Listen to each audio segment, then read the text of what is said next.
25শে বৈশাখ কবিগুরু রবীন্দ্রনাথ ঠাকুরের 164তম জন্মবার্ষিকী। এই দিনটি উদযাপনে 3 দিন ব্যাপী অনুষ্ঠানের শেষ মুহূর্তের প্রস্তুতি চলছে কুষ্টিয়ার শিলাইদহ কুঠি বাড়িতে।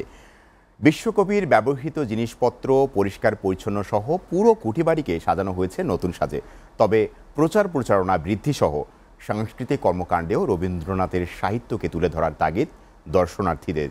কুষ্টিয়া থেকে নূর আলম দুলালের প্রতিবেদন।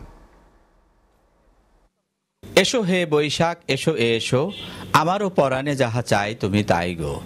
এমন প্রায় 2232টি গান, অসংখ্য উপন্যাস, গল্প, কবিতার রচয়িতা কবিগুরু রবীন্দ্রনাথ ঠাকুর। শিলাইদহ কুঠিবাড়িতে রবীন্দ্রনাথকে অনুভব ও তার ব্যবহৃত নানা অনুষঙ্গের ছোঁয়া যায় পাওয়ায়।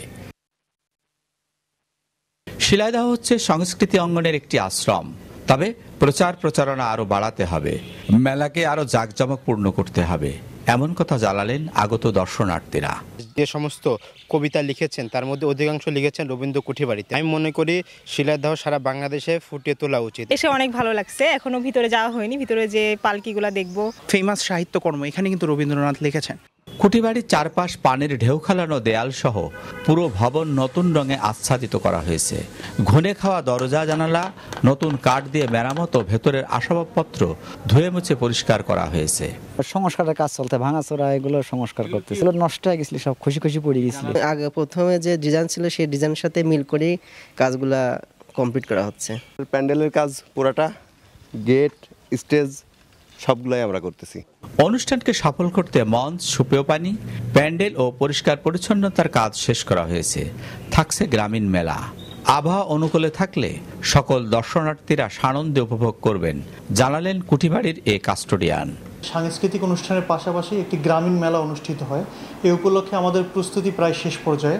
আমাদের এখানে বৈরী আবহাওয়ার কাল, যেহেতু এখন বৈশাখ মাস, বৈরী আবহাওয়ার কথা চিন্তা করে আমরা একটি ওয়াটারপ্রুফ প্যান্ডেল তৈরি করেছি। পুলিশ, র্যাব, বিজিবি সহ সাদা পোশাকে আইন শৃঙ্খলা বাহিনী, পাশাপাশি গোয়েন্দা নজরদারি জোরদার করা হয়েছে। সকলের সহযোগিতা পেলে অনুষ্ঠান সাফল্যের প্রত্যাশা জেলা প্রশাসকের।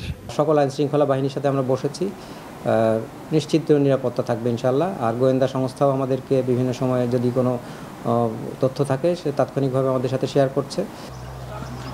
রবীন্দ্র জন্মজয়ন্তী আসলেই কুষ্টিয়ার শিলাইদহ কুঠিবাড়িকে লাল সাদা রং দিয়ে আচ্ছাদিত করা হয়। এবারও তার ব্যতিক্রম ঘটেনি। দর্শনার্থীরা বলছেন এই উৎসবের প্রচার প্রচারণা আরও বাড়াতে হবে। শিলাইদহ কুঠিবাড়িতে সংরক্ষিত কবিগুরুর ব্যবহৃত জিনিসপত্র আরও যত্ন নিয়ে সংরক্ষিত করতে হবে, তবেই শিলাইদহের গুরুত্ব বাড়বে, রবীন্দ্র সাহিত্যের পরিসর আরও বৃদ্ধি পাবে, এমন প্রত্যাশা রবীন্দ্র ভক্তদের। নূর আলম দুলাল, SATV, কুষ্টিয়া।